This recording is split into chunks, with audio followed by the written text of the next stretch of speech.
is Yuliia and you're watching New Multicultural Community Hour. At the Global Spotlight focuses on Ukraine, the role of the media in shaping our perceptions has never been more pivotal. In today's episode, we uncover the essential connection between media literacy and the Winnipeg community, exploring how the ability to decipher information empowers us to comprehend, analyze, and contribute thoughtfully to discussions surrounding the context of the Ukrainian War. Today, we are joined by Mariana Bahlai, who came from Ukraine to Canada under the MITAC's Global Link Research Internship, and the professor at the University of Winnipeg, Dr. Kauser. Hello, thank you so much for being here. I'm so glad to see you. Thank you very much for having us today. So, Mariana, my first questions to you. Tell us, please, what made you to choose media literacy and the topic of propaganda for your research? Well, actually, I would say that firstly, I met propaganda and disinformation when I was studying a second year in my home university, and I was taking part in a scientific conference. So I decided to choose this topic for my scientific paper because it was pretty comprehensive, and I understood that it was before the full-scale invasion. However, it was, of course, after 2014, when Russia occupied our territories. So, of course, this constant propaganda was actually taking a lot of place in Ukrainian community and in Russian, of course. And I decided to learn more about that, and I found that, of course, this topic is very profound, and you can talk like literally again and again, because it's it has no boundaries. And for this year, I decided to also take part in this MITAC's program, and I decided to choose this disinformation project because I understood that it's like possibility to speak about disinformation propaganda abroad, not only in Ukraine but in Canada, because it can also influence Ukraine and how Canadian, for instance, perceive Ukrainian and Ukrainians news. And of course, it could help us to fight propaganda disinformation, especially after the Russian-Ukrainian war has started. Thank you for your job. I think that's really important for all communities in Canada to know the truth about Ukraine. Yeah. And so, Dr. Kauser, tell us what's the role of media education and why do you think it's important for our community? Thank you. I would like to start by saying that we are very proud to host Mariana with us, and she joined just a month ago. And the way she came to us through MITAC, as you have heard, but it's a very happy coincidence because we just finished our year-long project funded by Department of Heritage, and we studied there, and it's a project, not a research per se, and we analyzed the media disinformation coming out of Russian invasion of Ukraine. So when we applied for an intern through MITAC, so she was the successful candidate, and I was so happy to host her. And now I'm coming back to your question more directly. The reason is, as she kindly alluded to, the disinformation, particularly coming out of Russian mechanism, is huge, systematic, and it has a very long-term impact, not only within Ukraine and Central Europe, rather North American countries, and North America especially, and European countries, because we do have a large Ukrainian population and Russian population living here as well. So the diaspora community, they are impacted by the disinformation campaign. And just for our audience, that disinformation is basically planned to have malicious impact onto something. So it is really a dangerous thing that we should understand about the media literacy, because that is how we learn to differentiate between misinformation, information, and disinformation. Mariana, do you have something to mention more about the role and the idea of media education? Yeah, I would say that in modern world, especially now during Russian full-scale invasion of Ukraine, media education is literally necessary, not only like useful, but a literally necessary tool for us. And every day we consume so much information, like through social media and newspapers and radio and just simply TV, that we don't even understand how it influences our lives. And of course, in this way, media education, it's not only like useful but also obligatory, because otherwise we could be simply manipulated by governments, by other countries, without even understanding that. So in this way we should pay a lot of attention to media literacy and media education. Have you seen any good ideas or programs here in Winnipeg that teach people about media and how to debunk the disinformation? Actually, that's a great question, because Canada, first of all, is a great country as an example of media literate society, and Canada was always in top position of media literacy all over the world. But especially talking about Winnipeg, I'm really very glad that I found some good projects here. For instance, I would like to mention you can go to the website of Winnipeg, official site of our city, and you can find also site of Public Library of Winnipeg, and there you can find a lot of different sources for how to be media literate. For instance, I was checking some news, and I found a lot of different tools there for that. For instance, how to check pictures or photos. Are they made in Photoshop or AI generator or something like that, or are they really like true one? Or for instance, there you can find a lot of different websites just simply to check if this information is true or not, or is it like propaganda or disinformation. And it's a great way to make society of Winnipeg media literate, because again everyone can do it like in a few minutes, just open the website and find everything. Moreover, there are different links for parents how to learn media literacy and how to teach their children of media literacy. Also for parents and child and moreover even for teachers, how to learn and teach media literacy at school. So that's a great way to build media literate society from the very young ages, and even in school and even as a parent. Thank you. Dr. Kauser, if we compare the period, for example, 10 years ago and now, do you think people in Winnipeg becoming more awareness about the media literacy and how it is important? So I would rather answer this question in two ways. First, if you're really pushing me to answer that 10 years is a huge time. 10 years ago, we didn't have the whole AI industry, then all these apps that we use to communicate amongst ourselves, for example WhatsApp, Signals. So these are not available that much. Yeah. So we only had Facebook as a main platform of communication, and so on and so forth. So 10 years definitely have made a lot of change in our media landscape or communication landscape and the way we connect to each other. So that is there. But if you are really trying to find out that whether we have become more literate in terms of using media to the best of our, or for all the good purposes, I would say possibly not. And the reason is, in today's world, I deal with and I research with extremism and violence. And a couple of days ago, I was interviewed in CTV. I was mentioning this idea of conspiracy theories and how it is used in politics. So I'm going to go to this example just to illustrate that we have not really become much literate and understanding how to use several tools to find out that these are really fake news or disinformation. And we need to really work hard in this sector. Hopefully, thanks to the project like yours, we can work more and we can be more educated. So Mariana, how do you think media literacy fits into making Winnipeg a better place for everyone? Well, actually, considering Winnipeg a pretty diverse community, we can understand that media literacy has like every tool to make this community less biased and like more happy, I would say. Because first of all, media literacy, it's also about not spreading disinformation regarding different groups of people. For instance, here in Winnipeg we have, I would say, representatives from different nations and different countries all over the world. And of course, if someone wants to say something bad about some other nations.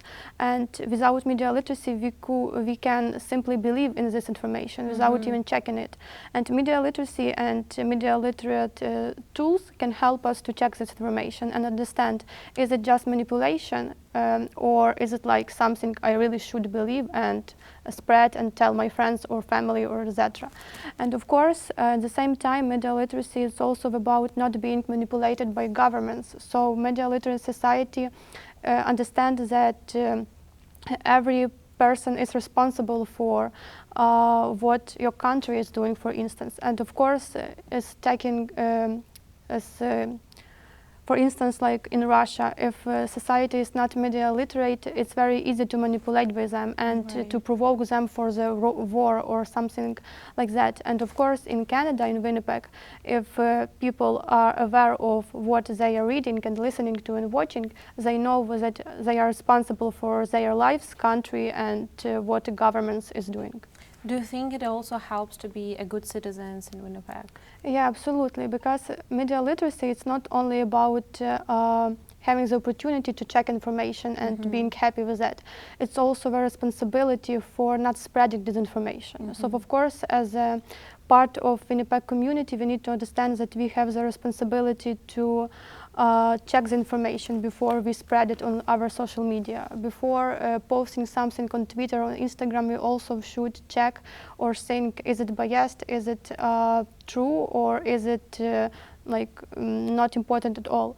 So of course, it's also responsibility of everyone to think and understand how we influence people by other actions. Yeah, sometimes we think that it's just simply picture or small text on our pages, but it make a huge impact. So Mariana, can you tell us a bit about media tendencies in Winnipeg and the challenges you have noticed? Yeah, actually, I would say that, again, nowadays every country has its own challenges, and especially during Russian-Ukrainian war, we can see this interference in foreign affairs from Russia's side, and different countries can interfere with affairs of other countries, unfortunately. And in this case, info field is a very important field, and very important weapon. I would say that it's even like a first line and the last line of the field in the war, and not only. And of course, in Canada, I was also exploring some articles and some other projects, and what I understood is that, of course, people, and especially specialists, they are aware of this importance of media field and media literate society, and some specialists of media literacy and communication studies, they are constantly reminding their governments of Canada that Canada should pay more and more attention to media literacy. Because, for instance, a very simple example, when it was wildfire in Alberta, on Twitter there were a lot of different pictures that wildfire is going crazy and many towns are destroyed, but lately it was found that these pictures were simply very old and not even from this year. It was disinformation and not even misinformation, but manipulation for people. And of course, in these terms, we need to understand that in Canada it's not a very big problem, because Canada is still very media literate country, but still without paying proper attention it could be a huge problem. But on the other hand, I would say that another tendency of Canada and Winnipeg again is that every year Canadian Foundation of Journalists, they spend a lot of time and their attention toward people and media literacy. Again, there are a lot of different projects for that, as I already mentioned, from Public Library of Winnipeg, for instance, even for all Canada. I would like to mention the project Newswise. It was launched by a Canadian Foundation journalists, and they launched it a few years ago, but it has its own website, and there you can find a lot of different tools for checking information, for finding different sources how to teach at school and how to teach your children at home, how to be media literate, how to understand journalism properly, because without understanding how information works, you can't even understand how media can manipulate you. And in this way, Canada has like some problems, of course, as every country, but at the same time, it's still it's a great example of a media literate society. Dr. Kauser, what do you think our government can do and should do to make people more educated? Well, I think government at all levels, federal and provincial and municipality, they have responsibility. So if you have carefully heard what Mariana was trying to explain, that we do have resources, and even our very small project that funded by Department of Heritage is called Digital Citizenship Program. So in this DCCP program, Department of Heritage really invests in research and actual projects to educate people of Canada about disinformation and propaganda. But the missing link is we have resources, but how these resources should be used by a single Canadian at home, at school, at office, at pub, at bar, at Tim Hortons, that is important. Because having resource is one thing, and use it is a different thing. So what do you need? Awareness. What do you need? You need more awareness, because if you understand the danger of disinformation, fake news, and you have heard rightly from Mariana that even governments sometimes are complicit in terms of manipulating people's mind. So if you are aware, then you will search for the proper resource, and as I said, resources are there, including our website. It has a number of tools, but we have to motivate people. Government has to motivate people to use it.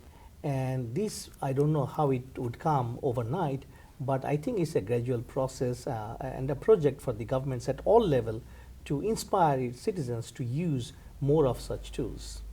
Thank you. Mariana, I want to move to the key question.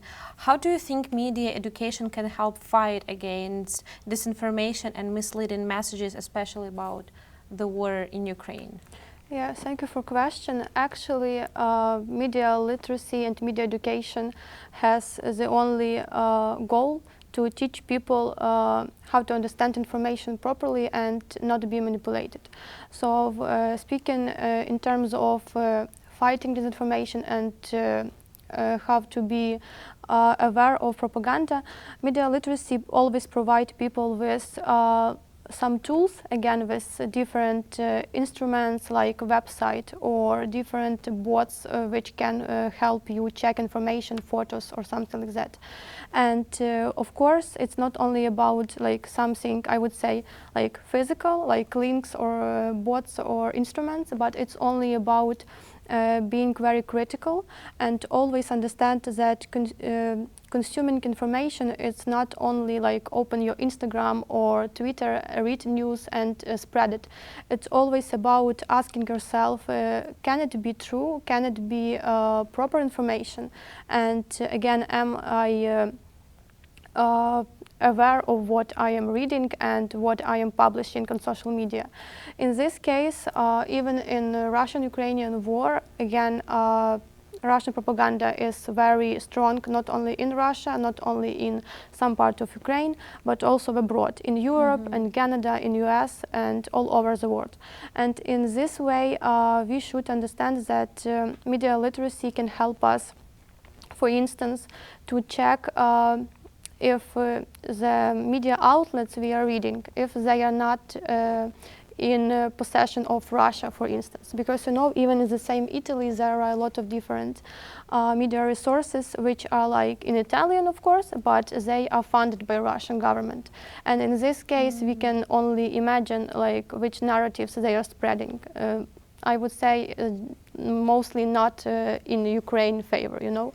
And in the same for instance, like Estonia and Lithuania and Latvia, of course, there are the same examples.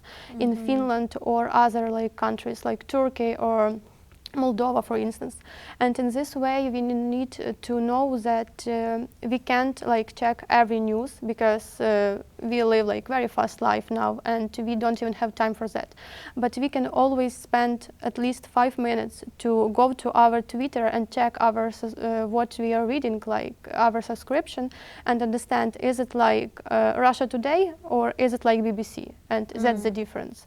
So of course, in this way, media literacy has like very strong responsibility, and it gives us very strong opportunity to consume proper information without any biased or propaganda narratives, of course.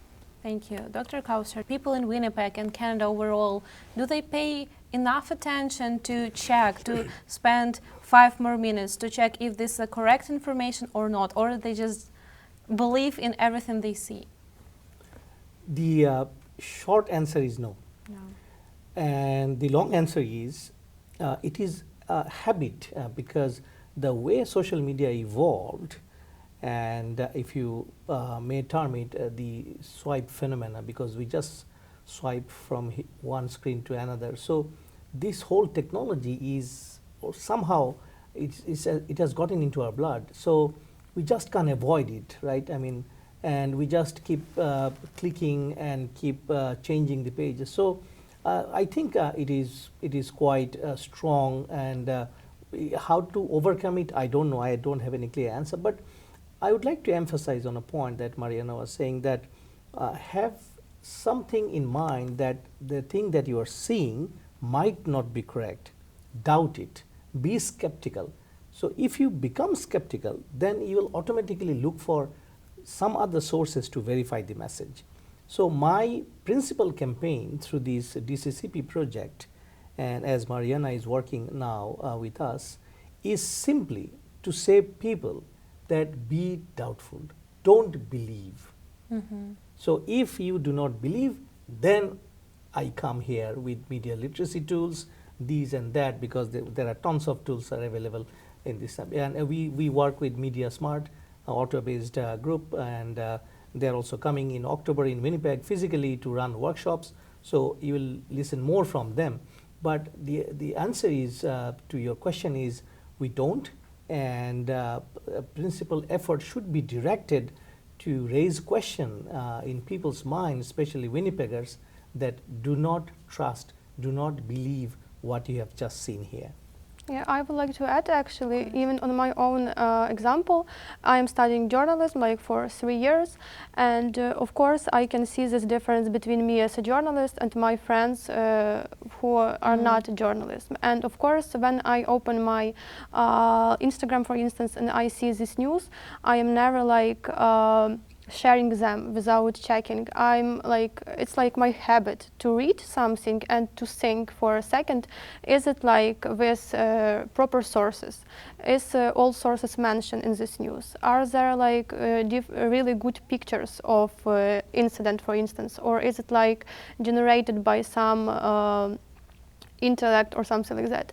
And of course, even seeing how my friends are seeing the same information, it's a big difference. But you don't need to be a journalist or study like 3 years for that. You could spend like simply, I don't know, like maybe 2 weeks in order to have this habit and find out how this habit could work in your daily life, and then you will be like aware as well as professional journalists or something like that. To people who trust everything they see, what would be your one message, how them to start more research before repost, before sharing? They just should understand that media and like, first of all, information is a weapon, modern society for 100%, and they need to understand that every media outlet they are reading, there are people working here.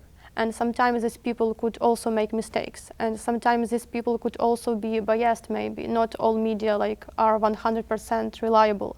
Not all sources are reliable for 100%. And I just recommend every person to believe that all people can make mistakes, and if you not want to be someone who believes in someone's mistakes, or you don't want to be manipulated again. You need to understand that your life is your responsibility, and as well as information you're consuming is also your responsibility. And of course, in this way, we should pay attention to what we are reading, listening to, or watching. It's only our responsibility. There is no other way that someone will check something for us, because even government, even different association of professional journalists, they can't be totally 100% responsible for us, for our information, and etc. It's simply impossible in modern world where information is like renewing every second. So it's only, we need to understand that it's only on us and our own task and habit and responsibility at all. You are a journalist, so you knew that before your research you have to check multiple times before sharing. But now you're a researcher. Does that make you think differently about the approach to media literacy here in Canada?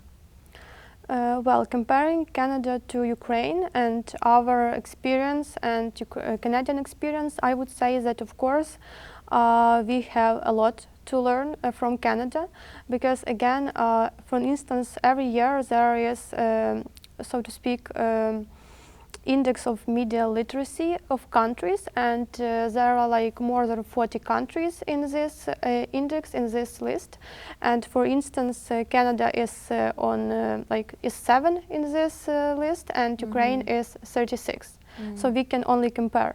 But what I would say is that fortunately for Ukraine, nevertheless we are like 36, but still we for instance, last year we were 37. So even like in times of wars, we are growing in this way.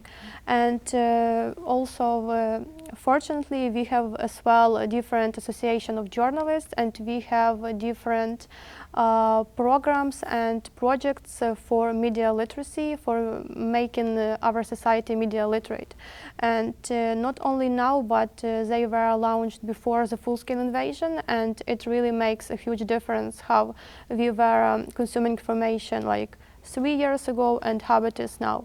And in this way, I would say that experience of Canada and Ukraine are different, because we only like starting this way to media literate society, and Canada is almost on the top on this list.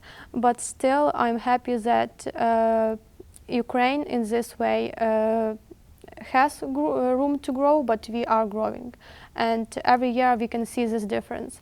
We also have our own projects. Its name is Filter. It also can provide our Ukrainian people with different tools for check information, different sources for teaching our children in school or in family. And actually that's great. And speaking about Canada, I would say that media literacy, it's not only about media education, and also about how people trust to authorities and to media. And of course, it's also about level of education just generally in school. And in this way, Canada is much higher than Ukraine, of course. And I would say that the same trust in media there is much higher, because media are more independent, maybe I would say, and they are they don't have such problems as Ukrainians media have. So in this way, Ukraine has a lot to learn from Canada, of course. Okay, thank you. So have you found any big differences between Ukraine and Canada that changed how you look at media education? I would say that we can evaluate this question like not from only media literacy, because again Ukraine have room for growing, but we are doing that. I would say that Ukraine in this way must learn from Canada how to believe in media, not only like believe but trust them. because in Canada, again, this trust aspect is much higher than in Ukraine. But in this way, we understand that there is totally different situation in Ukraine with different media which are funded by a government, by different parties, for instance, and it's not how democracy works sometimes, of course. And in this way, maybe that's the main difference, that Canada is more independent in this question, and Canadian media is more like free in this way. And in Ukraine we have like a lot of different good media, of course, and media outlets and resources, but still it's like it wasn't like that forever. It's like started a few years ago, and it has impact even now. Like few years later, we still need to work on this. Thank you. So let's move to my last question for you both. What would you suggest to help people in Winnipeg know more about media and how to consume news? So let's start with you, Dr. Kauser. So we are from the Conflict and Resilience Research Institute Canada very much actively involved in terms of media literacy, promoting fair knowledge and accessible knowledge with regards to conflict. For example, the Russian invasion of Ukraine. So we run projects and with the current program or project that I'm working with Federal Safety Canada, so Public Safety Canada, so we are working on educating teachers to be aware of media literacy, to learn it. And as I said, 20th October, our big gathering with the teachers, and we are going to run a number of workshops. And the objective is that the teachers from K to 12 should be aware of the dangers of disinformation and misinformation. So we do that. And secondly, I would say that on a basis of individual and collectively, as Mariana mentioned, we all have responsibilities to understand that my own or one or two clicks might cause danger. Yep. And the reason, let me explain a little bit here, is that if I share news which seems to be wrong, it has more legitimacy because I teach at a university and people would like to take my words seriously than some other person who doesn't teach in the university. So I have to be double cautious that my own sharing of a tweet or retweet or a photo in Instagram or Facebook might cause even more danger than others. So we are trying to raise awareness at the individual level and through the project so that people are more aware of all these dangers of disinformation and conspiracy theories that goes in our life. Finally, I would like to end by saying that from Conflict and Resilience Research Institute Canada, we are hosting young persons like Mariana, and in the future we are going to have another intern, and we would like to continue our effort to raise awareness on media and educate people on media. Thank you. Mariana, do you have something to add? Yeah, I just would like to say that we need to understand that without media literacy we can't live in, I would say, successful society, and it's responsibility of everyone to understand the influence information has on our lives. And of course, in this way, we should pay a lot of attention to this. It's not that easy from the very beginning, because again, it's a habit. It's just the way you consume information. But just believe me, after few weeks, it's much easier to consume and information and check everything. And it's like a way of life, a style of life. And if every person is behaving like that, it's we will see the result really in very short period of time, because again, we will not be manipulated by other countries, by authorities, by groups of people, and in this way our community can be great. And before we formally conclude, but I just wanted to add one more information, that from our platform, Conflict and Resilience Research Institute, we organize webinars. For example, tomorrow at 5 p.m. Winnipeg time, we are going to broadcast a webinar showing the results of, I would say, quite credible research conducted by Ms. Pauline Nemkova of Texas A&M University. And if you tune in, you will find she's presenting a very long research that they have just finished with regards to Telegram. And they have studied how informations are used in Telegram to manipulate people, and what kind of disinformation going on in this private, what you call text-based channel. So we are trying to, educate people through webinars and webinar series. Thank you for your job. I hope this information will impact our audience and will make a positive changes in our community, in our country. Thank you. I wish you all the best with your research. Thank you for your job you do in your research center, and thank you for being here again. Thank you. It was my pleasure to be here. Thank you so much for hosting us. We always appreciate and we love you, Multicultural, and we appreciate your time. Thank you. Thank you. And thank you, our audience, for joining us today. We hope you enjoy it. If you like the episode, don't forget to like, share, and subscribe to not miss our next episodes.